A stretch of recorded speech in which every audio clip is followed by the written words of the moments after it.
Welcome to USA Global TV and Radio, where our mission is to provide education, entertainment, hope, and inspiration.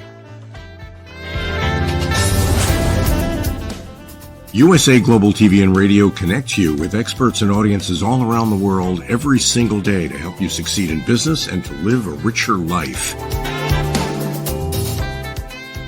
Visit us at usaglobaltv.com to learn about career and life-changing training and mentoring programs like the Listening Mentor. Subscribe to our newsletter to stay informed about our special programs and offers. Discover how you can become a guest on one of our shows or a host or producer of a USA Global TV and Radio show of your very own. That's USA Global TV and Radio, where the doctor is always in.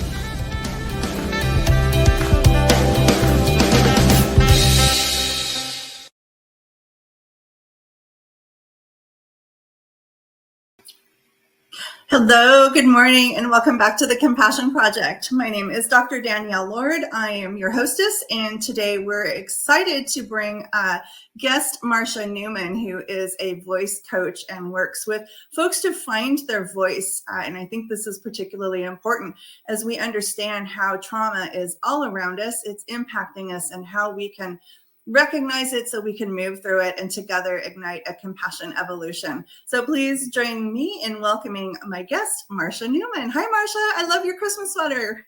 Oh, hello, Danielle. It's such a joy to be with you, and thank you so much for having me. You're most welcome. We're happy to have you, and I think that you have such an important message to share with folks today. So I want to give you so just so our audience knows, we've had a little bit of a kerfuffle this morning. Is that the best word ever, kerfuffle, with some of our technology, so there might be a little bit of a delay between Marcia and myself, so please bear with us. But Marcia, tell us a little bit about yourself in your own words. You have an amazing journey that's a little different than some folks who have entered into the space of coaching. Why don't you take a few minutes and tell us how you got there? Sure, I'd love to. Well, I started out as a musician. I started out playing the flute and then became a vocalist, went to college at Indiana University to study music. And when I had my children, I dropped out of school and had the privilege of venturing into a sacred music journey that took me to Europe and to many as a soloist.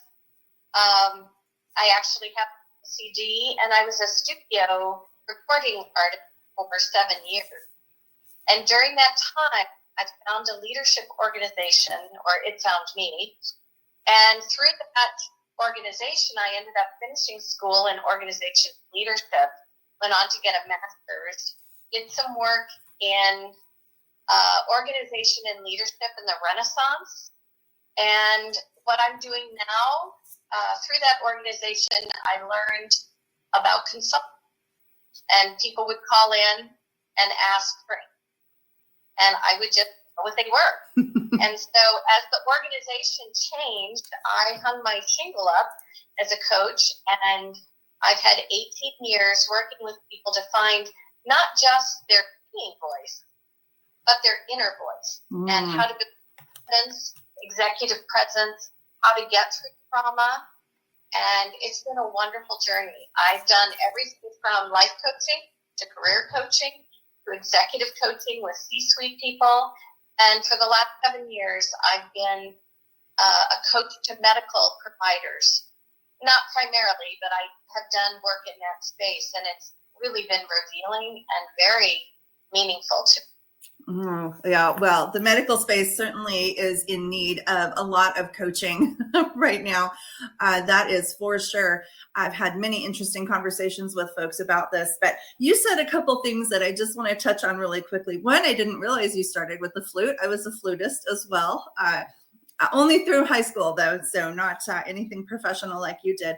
But you also talked about a renaissance and how you studied a renaissance. And do you think that's what's needed right now, is some type of a cultural renaissance around grace and graciousness and gratitude and empathy and kindness? And what are your thoughts on that? A renaissance, a cultural renaissance.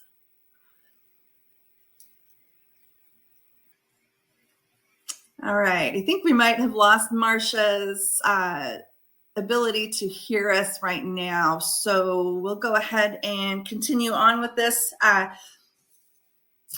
Marcia, can you hear me? Okay, I think we've lost Marcia's audio.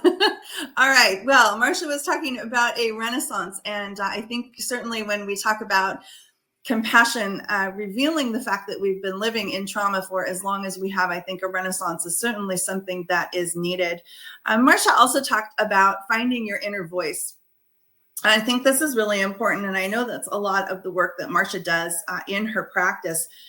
I think something that I have experienced recently, and why this is important, I'm going to tell a little bit of a story around this, is finding your inner voice is usually what's lost when we go through trauma. And that is often because we are bumping up against values that are inconsistent with the values that we have or the practices that we have. Dr. Jenny Byrne, who was on the show a couple of months ago, calls that a moral injury. So when we went into the COVID lockdowns, however you feel about them, I think that we're realizing now that that was very damaging. But that instilled a lot of trauma. Now, I didn't even realize it at the time where the trauma was coming from. I had a big house. I had plenty to do in my big house. I had an even bigger yard. I had even more to do in my bigger yard. And so I really embraced it as something that was pretty exciting. And I thought it was kind of welcome to not be sitting stuck in traffic and all the things that come along with going from work day to day. I didn't realize, though, that I was impacted by that. And that was traumatic for me as well. So what I discovered is that we experience trauma physically, or we experience it emotionally and mentally, if that's the type of trauma that we are exposed to, but we have a physical response to the trauma. So in my case, I was taking little teeny tiny baby steps. And the story I told myself was that was my grandma. My grandma told me when I was in the house, I shouldn't be taking big elephant steps. Women don't walk through the house in these big gaping elephant steps. It shakes and rattles the house. And when women need to be calm in the house, that was the story I told myself. And I had to really question that. Did my grandma really tell me that? Or am I having a physical response to the trauma that I've just experienced? Even though I didn't believe or think that it was traumatic. Like I said, I had plenty to do. I was very busy. So I had to really question and begin to understand and ask some questions. So I reached out to a couple of people that I know, and I said, is taking small steps, I wouldn't call it shuffling, because shuffling is that irritating sound when your shoes hit the floor, but it was little steps. And so I asked a couple of folks, is this a trauma response? And they all said, yes, that taking those little steps is a trauma response. And you can actually see that when you have children who have experienced physical, mental, or emotional abuse. They will oftentimes take small steps as well. So I had to question the narrative that was playing through my head, that my grandma telling me that this is how women behave in the house. and deliberately burst through that and start to really take big steps again, even in the house. Because I used to take big sweeping steps, even in my high heels, walking around in the corporate sector. So that's one way that we can begin to regain our own self through a traumatic experience. And so what Marcia does, and I'm so sorry that we lost Marcia, is she works with individuals to, again, find their inner voice. And I think our voice is oftentimes lost when we have or experience trauma. We don't sometimes necessarily know how to respond to it. And we, again, start to tell ourselves a story. And that story oftentimes gets bigger and more bolder as we give it power. And we, in turn, lose our own inner voice and our ability to speak to the experience that we're having as we get all consumed in the story that we've told ourselves. So recognizing and bursting through that story, telling that story to go away and recreating a story is one way that we can find our own inner voice. And I know that that's a lot of the work that coaches like Marcia and other coaches do, is to help create a new story, a new narrative, so that we are able to regain that voice, regain our footsteps, and break through the trauma that we've experienced. So working in healthcare, as Marcia had mentioned, that she works with a lot of physicians, a lot of healthcare executives. They experience trauma on a pretty regular basis. So the program that I have started through my own business called Compass, which is an acronym that stands for Coaching or Mentoring for Providers Affected by Stress and Strain, is really the opportunity for clinicians and caregivers to find their own inner voice, make those big sweeping steps again as they work through the trauma that they experience on a regular basis. And most people in the assumption of healthcare providers, first responders, is, well, this is the job that you signed up for and you knew it was going to be traumatic going into it. But clinicians and caregivers often experience trauma in many ways that we can't even begin to understand. So I spent 25 years in healthcare. I was not at the bedside. I am not that kind of doctor. But I spent 25 years in healthcare, and I saw the trauma that happened on a regular basis, be it with CNAs working with adults who did not understand their own dementia or disease process. They can become very agitated, and they sometimes don't realize the strength that they have. I saw one caregiver who had a career-ending injury because she was trying to stop a woman with advanced dementia from putting toothpaste on her pancakes. Toothpaste, if you know, has fluoride and can actually is toxic. It's a toxic substance, so you can become very physically ill if you consume too much fluoride. So this particular individual, female, had quite a large stature. She was a very tall woman, and she was also the first female CFO in a large corporation. So she had a very mental, emotional presence about her still from her corporate experience. So my caregiver that worked for me at the time was pretty small and demure, and she tried to stop this individual from putting toothpaste on her pancakes, as I mentioned, and she sustained a career-ending injury. The female resident in our care facility became very agitated, and she threw her up against the wall, and she was very injured. Not only was she injured physically, but she was very fearful of coming back. So these are the types of stories and the types of events that occur within healthcare that promote trauma on a regular basis. And so again, when we think about the definition that we talked about at the last show, where it's repeated and prolonged instances, we can begin to see how it can just become this overbearing weight that weighs down upon us and is very heavy. So there's also been an increase in violence. I think I mentioned this on the last show, an increase in violence in healthcare facilities up to about by 60%. So we're starting to see more even family members who are showing up, and exhibiting extreme instances of aggression, even brandishing weapons sometimes. If you ever hear a code silver called in a hospital setting, that's someone who has a weapon. So we're seeing weapons that are emerging. We're starting to see more and more instances of abuse that are occurring, and that's very, very hard for clinicians and caregivers to see that type of abuse, particularly perpetuated amongst the younger generation. We're also, needle sticks are very common in healthcare. And so a needle stick comes with its own trauma of having to go through repeated and prolonged testing over time to ensure that you haven't had a disease process enter into your own body. So there's multiple different ways that trauma shows up amongst our healthcare providers. So those folks who coach our healthcare providers, our clinicians, our caregivers are certainly very meaningful. So be sure and check out Marcia Newman on LinkedIn. She's at marcia@newmanassociates.com. You can also find her on LinkedIn. Our producer, Dr. Jacalyn, has very kindly put a link in so that you can find her if you ever want to experience Marcia's own unique ability to provide coaching to help you find your inner voice. And I can definitely say, having experienced trauma in my own way, as minimal as it was, I have just, I think, begun to find my own voice just within this last year. And it's been very rewarding to reclaim that space. So I would say, if this is something where you believe that you have a need or an opportunity, do feel free to reach out to her. All right, so this is, I just want to take a moment while I have the time here and really reflect and show gratitude to the many accomplishments that I've had this year. I was reflecting back, my husband and I go for a leadership team meeting out for lunch every Sunday, which often includes a margarita, but that's another story.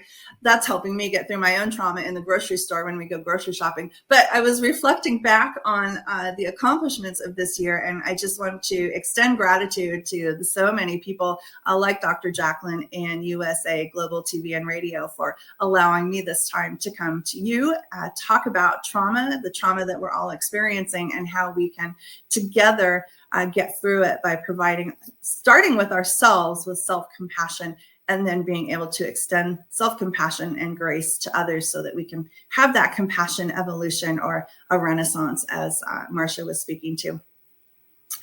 I have some very exciting guests coming up in the next year, so I'm very excited to continue on this platform. Coming up a little bit later this month yet, I have Sherry Edwards, who does work in frequency. So we'll be talking about frequency work. I've been chatting with a very, I hate to call him a kid, but he's a kid in his 20s, who is talking about the trauma that his generation has experienced as a result of the COVID-19 lockdowns and safety measures, what they've experienced through school, what they're experiencing in the realm of mental health, if you will, and with this generation being told to disassociate themselves from their parents and their families. And he has broken out of that kind of trauma cycle. And so he's doing some very exciting work as well. So super excited to talk to this particular gentleman. Just as we close out here, again, I'm so sorry that we lost our guest, Marcia, but as we close out, I'd invite you to check out the work that I do around leadership and how we can begin to heal the trauma within our own organizations through effective leadership.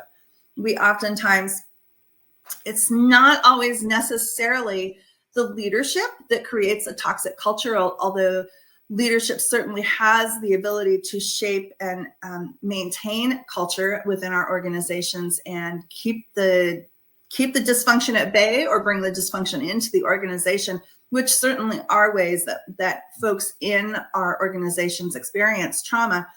But there's many other ways that trauma shows up that we are sometimes not aware of, particularly leaders who haven't ever been exposed to team dynamics. They allow that toxic behavior to continue sometimes through poor interpersonal relationships within a team. They allow for bad behavior to continue. They may even be inadvertently promoting bad behavior. So I'll give you an example.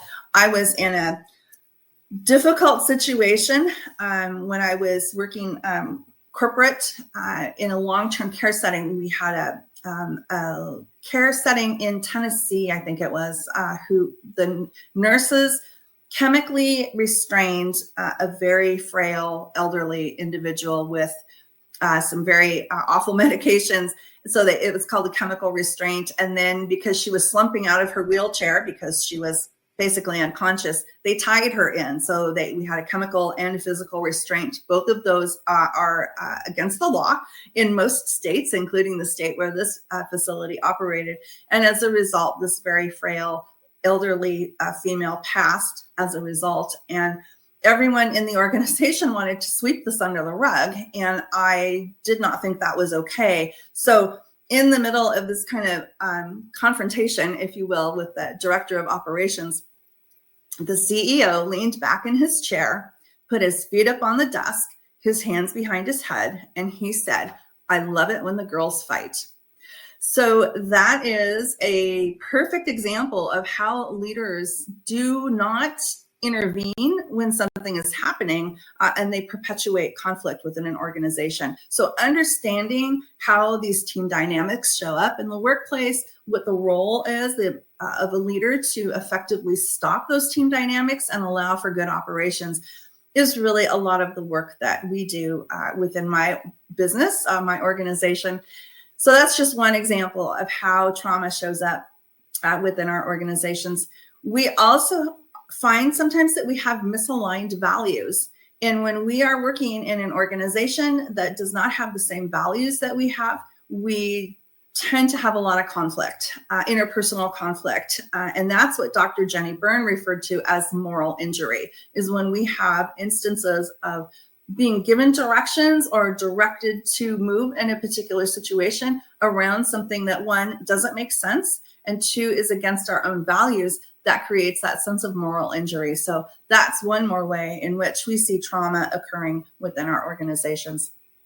So we are all about reducing that conflict in the business. So that's the main focus of my work and the work that I do, in addition to helping caregivers and clinicians experience emotional regeneration.